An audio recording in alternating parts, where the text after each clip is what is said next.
एक ही माइक खोलो मैडम ने आप। हाँ कौन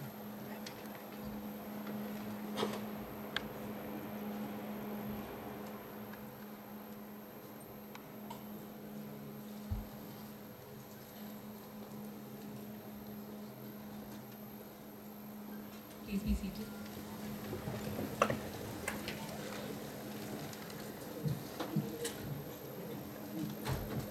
Distinguished chief guest, dignitaries of the dais, ladies and gentlemen, I welcome you all to the inaugural ceremony of the 8th round of the Phase 3 course of the Mid-Career Training Program. Today marks the beginning of an important milestone and an inflection point in the careers of the course participants when we invite them to the academy for an 8-week-long course to prepare them for their next level of responsibility. We are now request the gathering to please rise to the academy.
Ladies and gentlemen, I take the privilege of introducing our distinguished chief guest for the inaugural ceremony, Shri Rajnath Singh, Honorable Union Home Minister.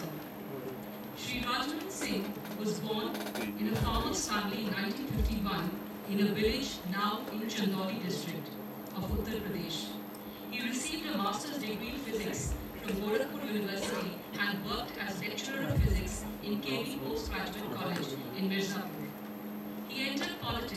1974 and soon in 1977 was elected as MLA in the UP Assembly. He became National President of BJP's youth wing in 1988. He was also elected as MLC in the same year and became Education Minister in 1991.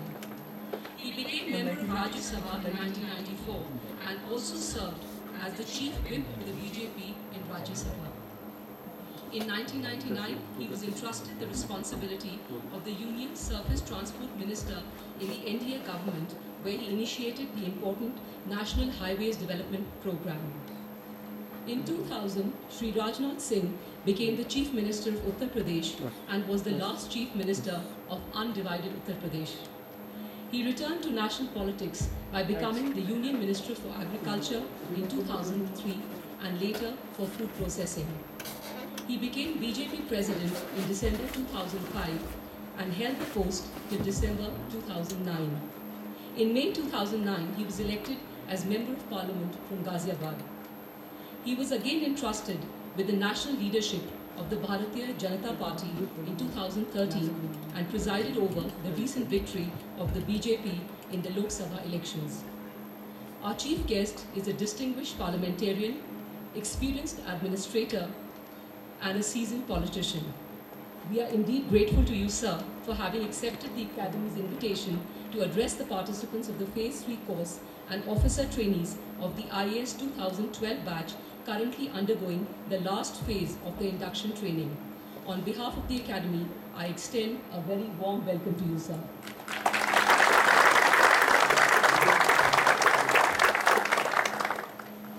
It is now my turn to welcome Shri Rajiv Kapoor, Director of the Academy. Shri Rajiv Kapoor is an IAS officer of the 1983 batch from the UP cadre.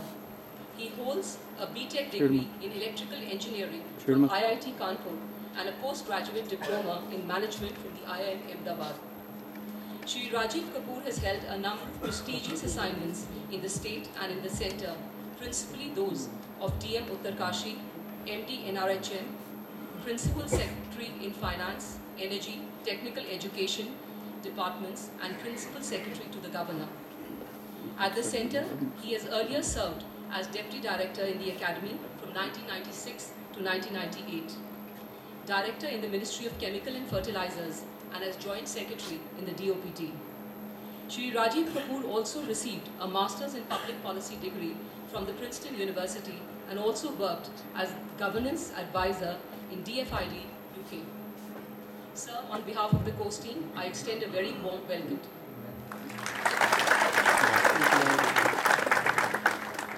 I also extend a very warm welcome to Shri Padamveer Singh, our ex-director of the Academy, who is here with us today. Thank you for gracing me.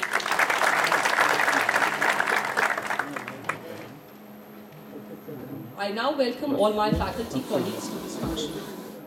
But a special welcome is due to all the participants of the Phase 3 course who have left their respective administrative charges and families to attend this important Phase 3 course.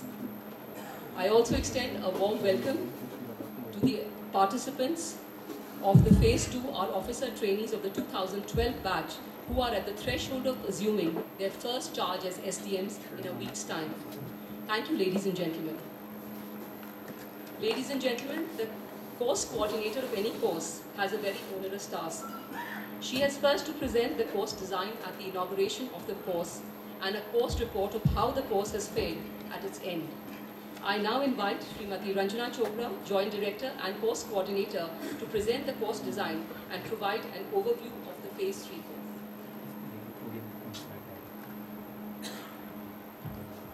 Honorable Minister of Affairs, Government of India, and the Chief Guest of today's function, Shri Rajnath Singh, Director of the Academy, Shri Rajiv Kapoor, Ex-Director, Shri Padamveer Singh, my faculty colleagues, distinguished guests, members of the Academy staff, participants of Phase 3, officer trainees of Phase 2, ladies and gentlemen. Allow me to once again extend a warm welcome to the Honorable Union Minister of this function. Sir, we are grateful to you for having consented to grace today's occasion and are deeply honored and privileged by your presence. As you're all aware, the mid-career training programs for IAS officers were initiated in 2007 to train the officers at critical inflection points of their career to develop their next level competencies for handling state and national level assignments. In the first 3 years since their inception, these programs were outsourced to various national international institutions. In 2010, Academy was given the mandate to design and deliver the mid-career training programs, and it is a matter of great satisfaction for us that the programs that have been indigenously designed and delivered have shown a much higher feedback from the participants. Phase 3 is the first mid-career training program and is meant for IAS officers of 8 to 10 years of seniority.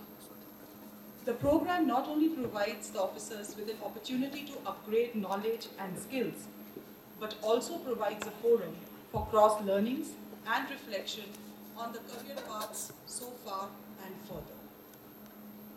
India today is on a trajectory of a high economic growth, and this has made it imperative to look deeper into the issues of public delivery systems and inclusion. While there are no easy solutions to these problems, one thing is clear, that an efficient, effective, and empathetic administrative system is the best guarantor of social justice.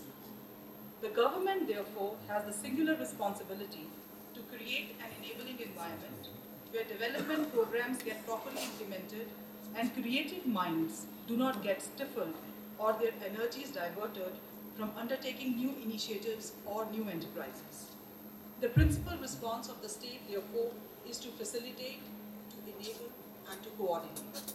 Neither the market nor the civil society can perform this role as effectively as the government. And ladies and gentlemen, phase 3 in this context becomes very critical. The officers at this juncture in their careers are working in direct interface with the people and moving from program implementation to program management and program formulation. Therefore, the objectives of the course are to equip officers for this transition by demonstrating the use of project formulation and appraisal, appreciation of contemporary developments in political economy, enhancing domain knowledge, strengthening interpersonal and team building skills, and focusing on the centrality of values in governance. To fulfill these objectives, the course is organized week-wise with specific themes. The overarching themes of the first 3 weeks are project appraisal and public-private partnerships. PPPs are, and increasingly would, become a popular model for putting in place economic and social infrastructure. Hence, we would like that when assigned to such positions, our officers have the requisite knowledge and skills to equip themselves with distinction. The sessions will be delivered largely through the in-house faculty, with assistance of selected external resource persons. In addition to the above, sessions on governance, ethics, women and child rights, and urban development will be interspersed through these weeks. As we grow in hierarchy, soft skills become as important as hard skills, such as project appraisal and PPP to ensure success. Hence, in the program, we will also be conducting a 3-day leadership module, which has been co-created with Center for Creative Leadership, a world leader in this domain. This will be a first for this program, and we are sure that the participants will find the contents interesting and useful. A comprehensive module on public finance has been designed, again for the first time, to familiarize the participants with the complexities of raising, allocating, and managing public finances. To reinforce the theme of inclusion and equity, inputs on rural development, health, and education would be provided by both domain experts and administrators. During the program, participants will also be taken to South Korea on a foreign exposure visit with the objective to provide a first-hand appreciation of the development and growth of a country that was similarly placed as India around the middle of the 20th century. It would also afford an opportunity to obtain an overview of the country's policies and development strategies in various sectors and to examine the feasibility of their applications in an Indian context. The intense engagement with the field assignments tends to subdue yearning for further intellectual and professional development, and these 8 weeks have been designed towards rejuvenating the same. However, it must be remembered that any training program can achieve its objective only if the participants themselves put in their best. Among all the 3 MCTPs, this program has the largest amount of inputs delivered in IT. And some of you may find the first 2 weeks a little challenging. However, the entire faculty would be on call 24/7 to respond to your queries and clarify your doubts. On your part, you would need to go that extra mile to absorb the learnings, and on our part, be assured to be there with you. We are also conscious of the fact that while in service, a formal training program as this cannot be the only source of learnings. In most organizations worldwide, the 3 major sources of learning in order of importance are: first, learnings on the job; second, learning through mentoring; and thirdly, learnings through structured programs. This is only to highlight the fact that learning is a lifelong process, and that while the first 2 platforms are available to us in the workplace, the third opportunity has to be created in a more formal manner. Here, ladies and gentlemen, allow me to digress and talk a little about mentoring. The relationship between a collector and the officer trainee undergoing district training is a classic example of mentoring, and this relation continues long after the completion of district training and holds the young officers in good stead in their careers. Phase 3 will run concurrently with Phase 2 and later with foundation course. The participants of the Phase 3 would be closely observed by the young officer trainees, and they would look up to them for guidance and counsel. I request you to take out some time from your routine at the academy to interact with your younger colleagues. In the service, we perform and deliver in extremely demanding circumstances. And sometimes, faced with constant brickbats and discouragement from different quarters, the sense of pride with which we join IAS somehow tends to dissipate. Another major objective of the program, although not specifically articulated, is to reignite this flame of pride in the service and the work that we do. Having chartered the early waters of administration, you face the challenge to identify a new meaning in work and life that will continue to provide inspiration to excel in the remaining part of your career. Viktor Frankl, in his book, Man's Search for Meaning, mentions that our asking life to give us a meaning is many times utterly futile when life itself is demanding of us to discover that meaning. Unquote. So friends, the onus is very much on us to activate the spring well of inspiration, of meaning in our work and in our lives. While some officers have won public acclaim for their path-breaking work, there are a much larger number who are efficiently and without fanfare toiling away in different organizations, upholding the service ethos. I sincerely hope that the present course is able to add value to the work and careers of each one of the participants of the Phase 3 Mid-Career Training Program. Thank you very much. Thank you, Ranjana. I would now invite our director, Mr. Rajiv Kapoor, to kindly address the gathering. Mr. Rajiv.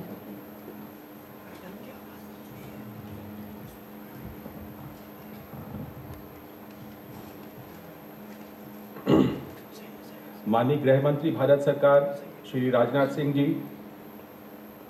Ranjana Chopra जो phase 3 की coordinator हैं, Prem Singh phase 2 के coordinator, मेरे faculty के समस्त सहयोगीगण, academy का परिवार, phase 3 के अधिकारीगण जो इस प्रशिक्षण के लिए आज यहाँ पधारे हैं, और फेज़ 2 के वो लगभग 170 से अधिक अधिकारी जो लगभग 2 माह से हमारे साथ में हैं और अगले सप्ताह अपना प्रशिक्षण पूरी कर जिले में जाने वाले हैं।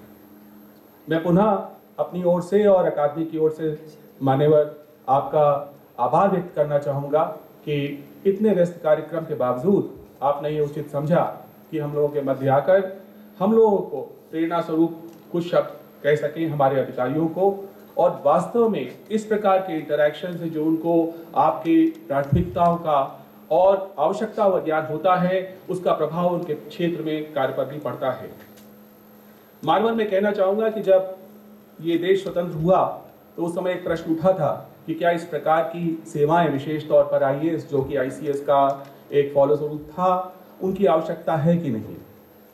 और काफ़ी वाद विवाद भी हुआ था, और तब उस समय के माननीय गृह मंत्री सरदार वल्लभ भाई पटेल द्वारा इस बात की जोरदार वकालत की गई कि हमें एक ऐसी सेवा की आवश्यकता है जो निष्पक्ष हो, जो इस देश को बांध सके और दृढ़तापूर्वक अपनी बात सबके सम्मुख रख सके। और उसके उपरांत IAS और इंडिया सर्विसेज और अन्य केंद्रीय सेवाएं आई हमारे बीच, उनका जन्म हुआ, और तभी से लेकर यह भी आवश्यक समझा गया कि ये जो प्रशासक नए आएंगे हमारे साथ में, जो कॉलेज से, स्कूल से, इनके प्रशिक्षण की आवश्यकता है।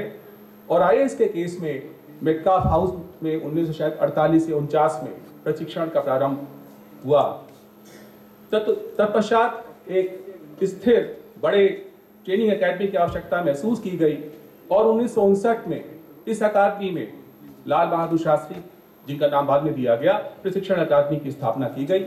और आज इस अकादमी ने इस परिसर में लगभग 55 वर्ष की आयु पूर्ण कर ली है। और इस दौरान इस देश के सभी वरिष्ठ प्रशासक किसी न किसी रूप में इस अकादमी से गुजरे हैं, और इस अकादमी ने राष्ट्र निर्माण में एक महत्वपूर्ण योगदान दिया है। जब कॉलेज, यूनिवर्सिटी से एक अच्छे छात्र एक कठिन, बहुत प्रतियोगी परीक्षा पास करके आते हैं, तो उनमें बहुत अच्छा ज्ञान रहता है, उन्हें एकेडमिक बातों की बहुत अच्छी जानकारी होती है, लेकिन प्रशासन के बारे में, फील्ड की रियलिटीज के बारे में शायद वो जानकारी नहीं होती। और हमारा दायित्व है इस अकादमी में कि हम उन व्यक्तियों में एक अच्छे प्रशासक के वो गुण, वो जानकारी दें जो उनको क्षेत्र में कार्य करने में बलवान बनाए। IAS के मामले में हमारा कार्यक्रम फाउंडेशन कोर्स से प्रारंभ होता है, जिसमें हम न केवल IAS, IPS, foreign service, forest service, बल्कि अन्य केंद्रीय सेवाओं के अधिकारियों को भी एक साथ जोड़ते हैं और एक साथ काम करने की प्रेरणा देते हैं। और तत्पश्चात IAS के मामले में हम लोग प्रोफेशनल कोर्स फेज 1, फेज 2 और डिस्ट्रिक्ट प्रशिक्षण के माध्यम से उनको प्रशासन के गुण देने का प्रयास करते हैं। मानवर, हम जानते हैं, और आप भी इस बात से भली भांति विज्ञ हैं क्योंकि आप फील्ड से जुड़े हुए हैं, कि क्षेत्र में जो प्रशासन होता है उसमें तकनीकी ज्ञान तो आवश्यक होता है, लेकिन उससे अधिक आवश्यक होता है नेतृत्व की क्षमता और जीवन मूल्यों का ज्ञान।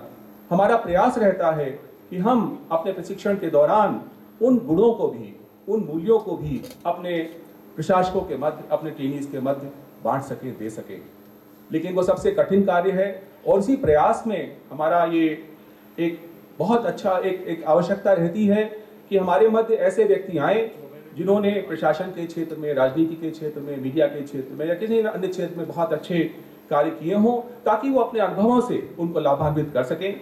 और इसीलिए जैसा मैंने कहा सर, आपका यहाँ आना आज बहुत सौभाग्यशाली है इन अधिकारियों के लिए कि वो आपके जीवन से, आपके जीवन वृत्तांत से सीख सकेंगे। बहुत लंबे समय तक हमारा प्रशिक्षण इस पहले सेवा के प्रथम 2 वर्ष तक सीमित रहा, और अकादमी का योगदान उसके बाद समाप्त हो जाता था। यद्यपि हमारे प्रशासक, हमारे अधिकारी विभिन्न केंद्रीय संगठनों में, विभिन्न ट्रेनिंग इंस्टीट्यूशन में जाकर प्रशिक्षण प्राप्त करते थे। लगभग 10 वर्ष पूर्व इस बात का विचार हुआ कि क्या 33-35 वर्ष के लंबे सेवा काल में केवल 2 वर्ष का एक जो स्ट्रक्चर ट्रेनिंग है, एक ग्रुप के तौर पर, एक समूह के तौर पर, क्या वो पर्याप्त होगा?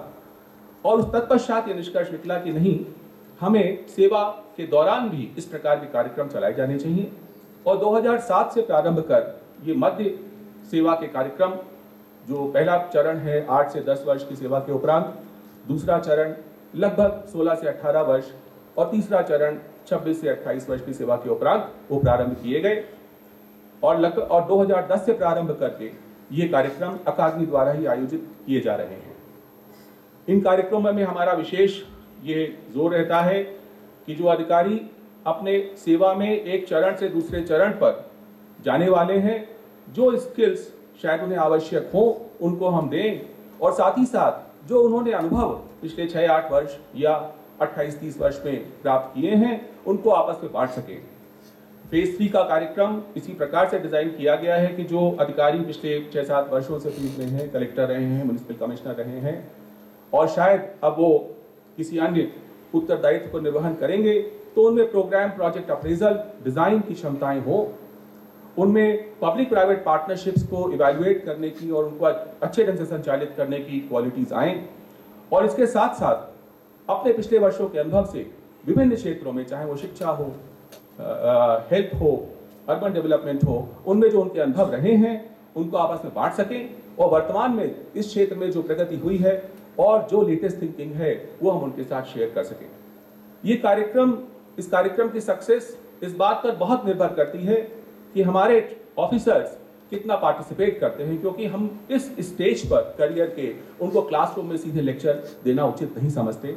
तो हम चाहेंगे कि जो हमारे अधिकारी आज आए हैं वो क्लासरूम में पार्टिसिपेटिव रहें और अपनी नॉलेज शेयर करके और उस पर रिफ्लेक्ट करके हमें भी लाभान्वित करें।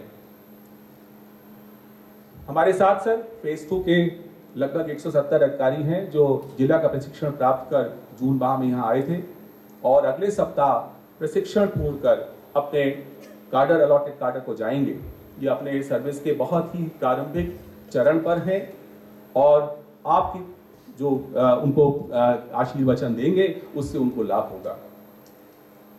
मैं सर अंत में ये कहना चाहूँगा कि नई सरकार की जो प्राथमिकताएं हैं और जो माननीय प्रधानमंत्री जी ने कुछ बिंदुओं को इंगित किया है उनमें एक बहुत बड़ी प्राथमिकता है सुदृढ़ ब्यूरोक्रेसी को बनाए जाना, जो डिसीजन ले सके, सक्षम हो। हम इस दृष्टिकोण से अपने कार्यक्रमों को फिर से सुनियोजित करेंगे ताकि उन आवश्यकताओं की पूर्ति भी हमारे प्रशासकों के, हमारे कार्यक्रमों के माध्यम से हो सके।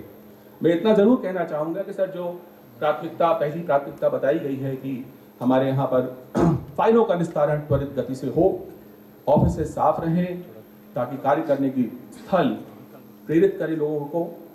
अकादमी एक ऐसा संस्थान है, मुझे मालूम नहीं और कौन से कितने संस्थान हैं जहां हमारे यहाँ पेपर फाइल समाप्त कर दी गई हैं और पिछले लगभग 3-4 वर्षों से सारा कार्य ई फाइल के माध्यम से होता है, जिससे न केवल ये सुनिश्चित होता है कि डिसीजन एक निर्धारित अवधि में हो, बल्कि ये भी संभव नहीं होता कि कोई कागज किसी कारण से प्रस्तुत ना हो सके। इसका एक बहुत बड़ा फायदा ये भी हुआ है कि हमारे यहाँ सेक्शंस में आपको कहीं भी लूज कागज शायद नहीं दिखेगा। इसके अलावा एक दूसरी प्राथमिकता जो बताई गई है वो ई गवर्नेंस की या इजी गवर्नेंस की है। हमारे यहाँ पर ई गवर्नेंस एक विषय के तौर पर तो महत्व रखता ही है, जहाँ हर कार्यक्रम में हम ई गवर्नेंस के सक्सेसफुल इनिशिएटिव्स जो अक्रॉस द कंट्री हुए हैं उनको सामने रखते हैं ताकि हमारे अधिकारी उनसे सीख सकें, बल्कि हमारे पूरी अकादमी में प्रत्येक प्रशिक्षणार्थी के से संपर्क केवल ई माध्यम से हो रहा है और सबके लिए आवश्यक है कि वह इंटरनेट पर अपने यूजर अकाउंट को निरंतर देखते रहें ताकि उसमें अगर कोई संदेश भी आना है तो उसी माध्यम से दिया जाता है। तो हमने व्यवहारिक तौर पर ई गवर्नेंस को अपनाया है और हमारा विश्वास है कि जो प्रशिक्षणार्थी यहाँ से गुजरते हैं वो जब वापस अपने कार्यस्थल पर जाएंगे तो इसको ध्यान में रखेंगे कि वो एक अनुभव को लेकर जा रहे हैं। हम कटिबद्ध हैं कि सरकार की प्राथमिकताओं के अनुसार एक रिस्पॉन्सिबल एंड रिस्पॉन्सिव ब्यूरोक्रेसी को तैयार करें और हम इस बारे में जो भी आवश्यक होगा वो करने के लिए तत्पर रहेंगे। मैं अंत में एक बात और कहना चाहूँगा कि यद्यपि हमारा मूल निर्देश अपने देश की जो सर्वोच्च प्रशासनिक सेवाएं हैं उनके अधिकारियों को प्रेरित करने का, प्रशिक्षित करने का है, लेकिन इस अकादमी ने पिछले काफ़ी लंबे अरसे से हमारे आसपास के जो छोटे देश हैं उनमें प्रशासनिक सेवाओं को सुदृढ़ करने में भी योगदान दिया है। हम निरंतर बहुत लंबे समय से भूटान की सिविल सर्विस के अधिकारियों को यहाँ ट्रेन करते हैं। सर आज भी हमारे बीच में 3 अधिकारी हैं जो हमारे यहाँ प्रशिक्षण प्राप्त करते हैं। हमारी एक सहयोगी संस्था पिछले 1 वर्ष से बांग्लादेश के प्रशासनिक अधिकारियों को प्रशिक्षण दे रही है और श्रीलंका के पब्लिक एडमिनिस्ट्रेशन इंस्टीट्यूट की टीम द्वारा हमारे यहाँ विजिट की गई है और वो भी चाहते हैं कि हम उनके प्रशिक्षण में योगदान दें। ये एक बहुत महत्वपूर्ण जो कदम माननीय प्रधानमंत्री जी ने अपने लेबर्स के साथ में लिया है उसमें इस दृष्टिकोण से ये अकादमी भी एक भूमिका अदा कर रही है जिसे और सुदृढ़ किया जा सकता है।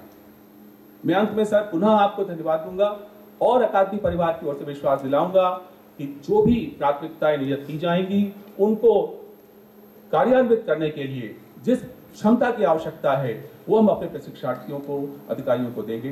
Thank you.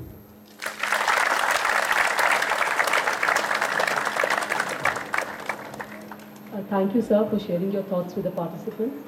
May I now request our distinguished chief guest, Mr. Rajnath Singh, Honorable Union Home Minister, to please deliver the inaugural address.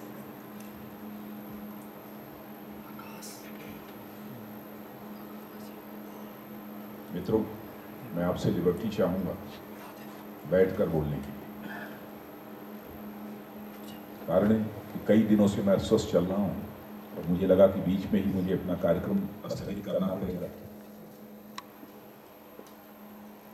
लेकिन फिर मैंने फैसला किया जिन लोगों के बीच जाने का फैसला मैंने किया है ये मेरा सौभाग्य है। मेरे स्वस्थ होने के बावजूद मैं इस कार्यक्रम में जाऊंगा और जो भी दो चार बातें मुझे करनी होंगी मैं सीधे उनके संवाद स्थापित करूंगा।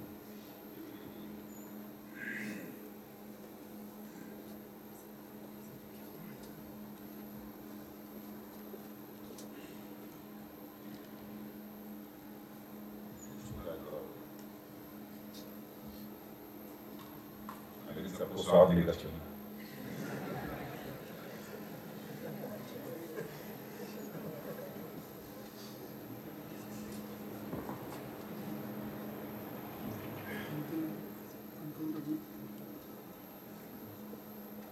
को बिना एड्रेस के ही मैंने अपनी बात प्रारंभ कर दी।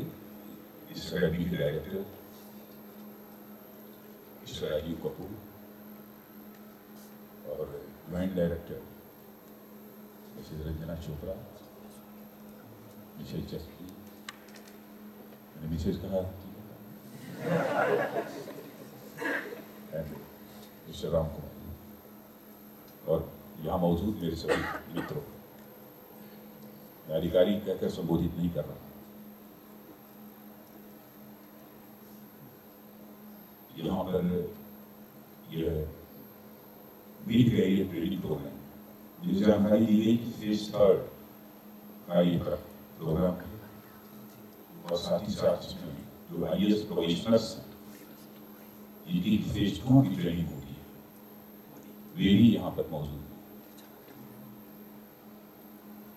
स्वाभाविक है कि कुछ मोर देन 50% ऐसे ऑफिसर्स हैं जिनका की फील्ड का एक अपना एक्सपीरियंस, वो सब सारे लोग ही यहाँ पर मौजूद हैं और जो हमारे IAS प्रोफेशनल्स हैं उनके साथ जो उनका अब तक का अनुभव रहा है उसको शेयर करेंगे। ये साथ यहाँ पर बैठे।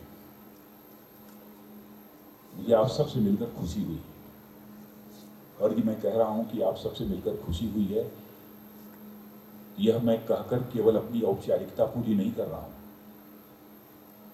आप ये कहेंगे कि कोई भी यहाँ पर गेस्ट आएगा और हम लोगों के सामने बोलेगा तो यह तो कहेगा नहीं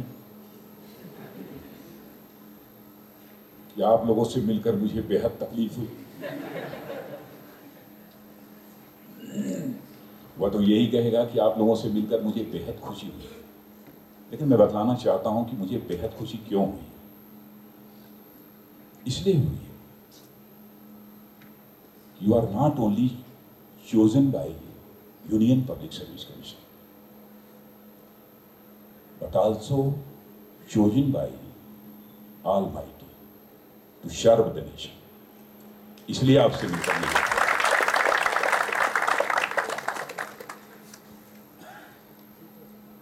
क्योंकि हम राजनीतिक क्षेत्र में भी काम कर रहे हैं तो हमारे दिल की वह तड़पन यही रहती है, भारत को हम कैसे सुपर पावर बने। और मैं जिस परिवेश में पला हूं, जिस परिवेश में मैं बढ़ा हूं, मैं भारत को यदि सुपर पावर बनाना चाहता हूं तो भारत को केवल सुपर इकोनॉमिक पावर ही नहीं बनाना चाहता हूं, बल्कि भारत को सुपर स्पिरिचुअल पावर भी बनाना चाहता हूं। भारत केवल सुपर इकोनॉमिक पावर बनकर पूरे विश्व को नेतृत्व नहीं दे सकता है, जगत गुरु के पद पर आसीन नहीं हो सकता। भारत कभी यदि जगत गुरु कहा जाता था तो इसलिए कहा जाता था यहाँ पर लोग कहते थे दूध की नदियां बहती हैं। भारत सोने की चिड़िया है, गोल्डन बर्ड के रूप में भारत जाना जाता था सारे विश्व में। लेकिन साथ ही साथ भारत स्पिरिचुअल पावर में भी सारे वर्ल्ड को लीड करने वाली कंट्री थी। इस कारण हम भारत के बारे में सारा विश्व यह मानने को मजबूर था कि सचमुच यदि जगत गुरु यदि कोई है तो वह भारत है। केवल इकोनॉमिक पावर के कारण नहीं, स्पिरिचुअल पावर के कारण। तो भारत को सचमुच हम वही जगत गुरु बनाना चाहते हैं। इसका हम इकोनॉमिक डेवलपमेंट भी चाहते हैं और स्पिरिचुअल डेवलपमेंट भी चाहते हैं। आप ये कहेंगे कि हम स्पिरिचुअल डेवलपमेंट में हम क्या कंट्रीब्यूशन कर सकते हैं? स्वाभाविक है आपके मन में यह सवाल खड़ा होगा। आप ये कह सकते हैं कि हम सारी पॉलिसीज बना सकते हैं, प्लानिंग बना कर सकते हैं कि भारत को कैसे हम इकोनॉमिक पावर बनाएं, लेकिन भारत को स्पिरिचुअल पावर बनाने में हम क्या कंट्रीब्यूशन कर सकते हैं? मैं बतलाना चाहता हूं बहनों भाइयों, भारत को स्पिरिचुअल बनाने में भी आपका मेजर कंट्रीब्यूशन हो सकता है। कैसे? जिस सेवा के लिए परमात्मा ने, विधाता ने आपका चयन किया है, वह सेवा छोटे मन से कभी नहीं हो सकती। सेवा करने के लिए मन बड़ा चाहिए। मैं नितेश झा जो हमारे इस समय पीएस है, मैं उनसे पूछ रहा था कि मन की इंग्लिश क्या है। मैंने कहा कि मैं ढूंढ डाला हूं, इसका मन का ट्रांसलेशन क्या होगा, तो मुझे समझ में नहीं आया, मुझे नहीं मिला। मन का क्या? मन बड़ा चाहिए। छोटे मन से कभी सेवा नहीं हो सकती। और मैं ये कहता हूं, जिसका बड़ा मन होता है वही स्पिरिचुअल होता है, वही आध्यात्मिक होता है। मंदिर में जाकर पूजा करना यह स्पिरिचुअलिज्म नहीं है। मस्जिद में जाकर इबादत करना यही स्पिरिचुअलिज्म नहीं है। गिरजाघर में जाकर सजदा करना यही स्पिरिचुअलिज्म नहीं है। बड़े मन से काम करना, एलिवेशन ऑफ मन, मन का बड़ा होना, यही अध्यात्म है, यही स्पिरिचुअलिज्म है। लोग ये कहेंगे कि मन बड़ा करने से होता क्या है, मन बड़ा करने से होता क्या है। मैं कहना चाहता हूं कि जितने भी आप सभी अफसर्स यहां पर बैठे हैं अथवा डायस पर हम लोग भी यहां पर बैठे हैं, आपको जीवन में चाहिए क्या है? मैं आप सबसे मैं सवाल करूं कि आप जीवन में क्या चाहते हैं? कोई बतलाएगा? जीवन में चाहते आप क्या? आपके जीवन का लक्ष्य क्या है? आप जीवन में दुखी रहना चाहते हैं कि सुखी रहना चाहते हैं? कोई बताएगा? सुखी रहना चाहते। जो कुछ भी आप करते हैं सुख प्राप्त करने के लिए ही करते हैं। यदि दिन भर काम करने का कोई लक्ष्य यदि आपने निर्धारित कर लिया है और उस काम को यदि आपने पूरा कर लिया है, तो जो सुख की अनुभूति आपको होती होगी, मैं समझता हूं जिस दिन काम अधूरा रह जाता होगा उस सुख की अनुभूति नहीं होती। तो मनुष्य को जीवन में चाहे आप हो अथवा कोई भी हो, जो कुछ भी करता है वह सुख प्राप्त करने के लिए करता है। सुख मनुष्य को, छोटे मन वाले व्यक्ति को कभी सुख की प्राप्ति नहीं हो सकती। सुख की प्राप्ति यदि हो सकती है तो बड़े मन वाले व्यक्ति को ही सुख की प्राप्ति हो सकती है। और मन का एहसास, यदि सुख का एहसास होता है तो मन के माध्यम से होता है। मैं कहता हूं कभी कभी कि जैसे जैसे मन बड़ा होता जाता है, जिस प्रपोर्शन में मन बड़ा होता जाएगा उसी प्रपोर्शन में मैग्नीट्यूड ऑफ सुख, सुख की मात्रा अपने आप उसी प्रपोर्शन में बढ़ती हुई चली जाएगी। समझाने के लिए इसे मैथमेटिकल इक्वेशन में यदि कहना हो तो मैं कह सकता हूं, let us consider that this मन इज ए सर्किल। मान लीजिए कि हमारा मन एक सर्किल है, तो सर्किल का सर्कमफरेंस, सर्किल का डायमीटर जैसे जैसे बढ़ाते चले जाइए वैसे वैसे मैग्नीट्यूड ऑफ सुख, यह सुख की मात्रा अपने आप बढ़ती चली जाएगी। यानी सर्कमफेरेंस ऑफ मन is directly proportional to the magnitude of सुख।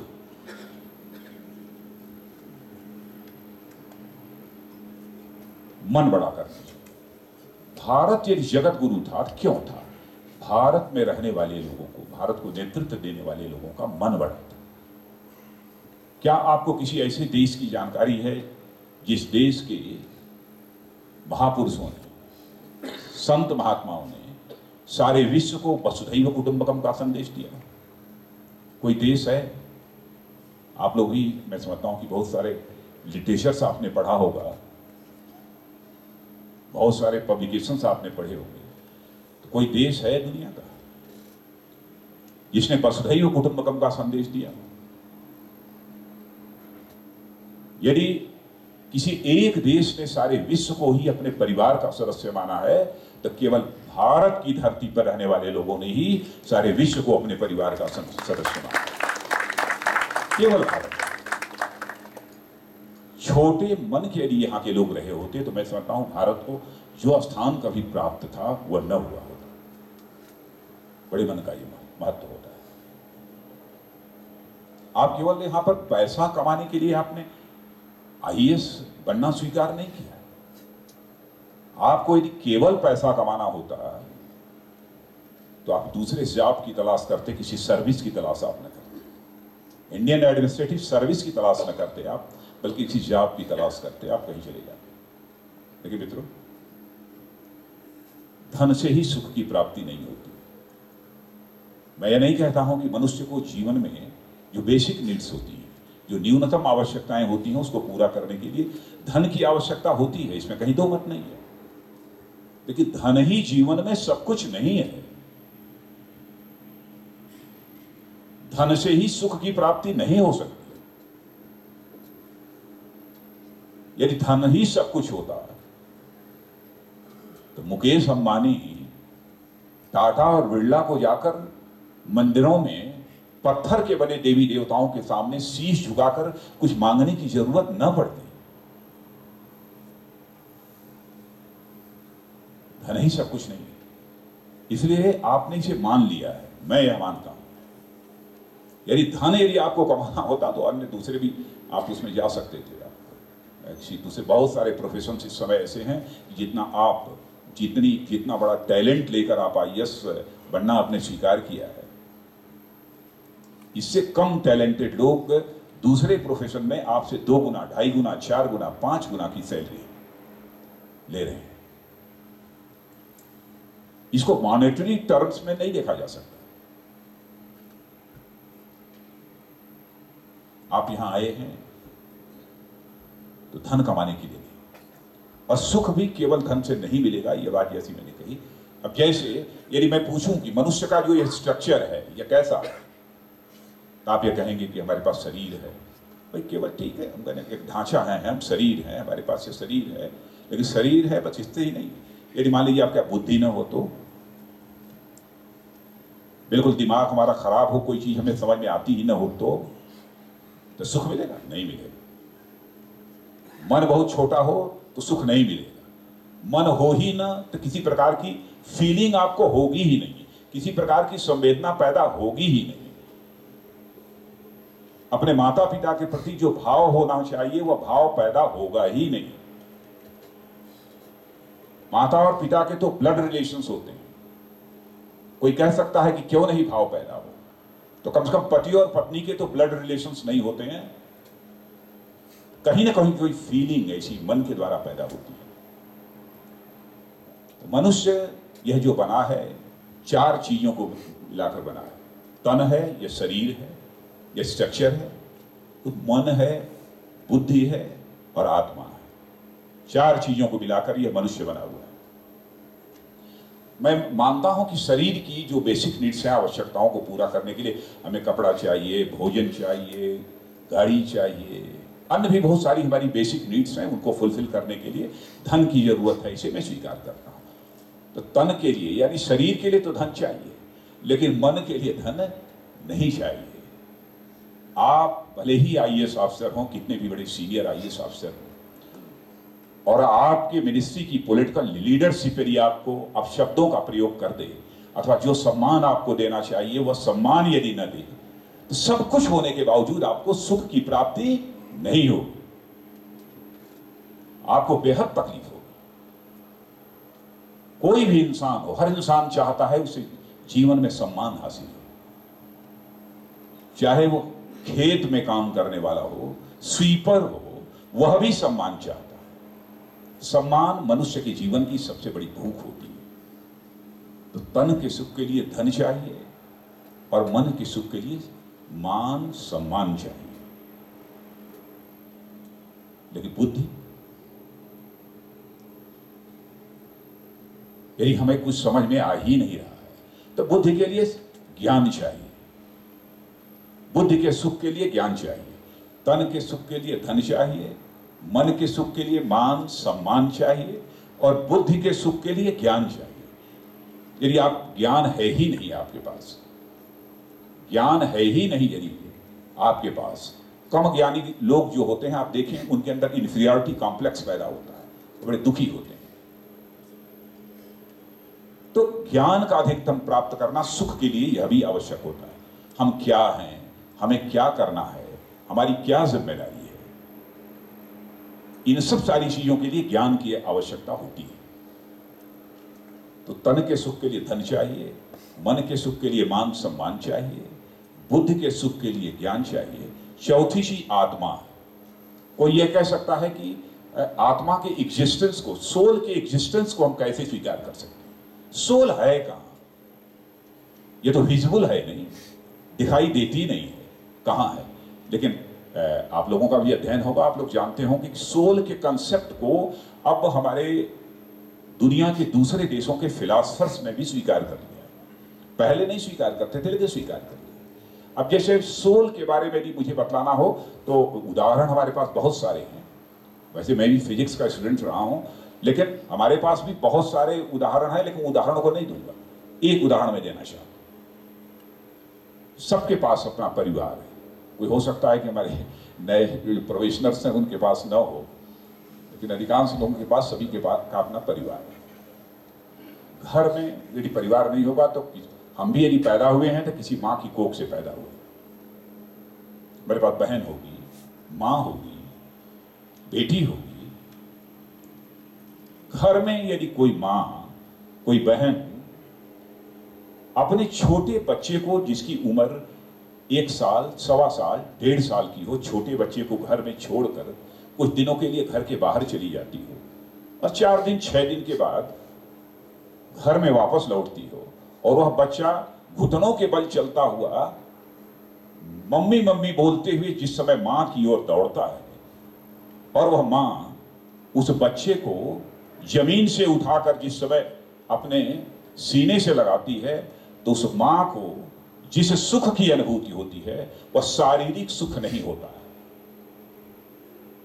वह मन का सुख नहीं होता है, वह बुद्धि का सुख नहीं होता है, वह आत्मा का सुख होता है। इसे ये हम आत्मिक सुख बोलते हैं, यह आत्मा का सुख होता है। आत्मा का एग्जिस्टेंस है अथवा नहीं है, अब इस पर कोई डिस्प्यूट नहीं रह गया। लेकिन आत्मिक सुख व्यक्ति को कैसे प्राप्त होगा? इसके लिए लोग कहते हैं कि इस आत्मा के बारे में भी कि आत्मा, इसको जितना ही अधिक लोगों के साथ आपके भावनात्मक रिश्ते बनते चले जाएंगे, जितना ही अधिक,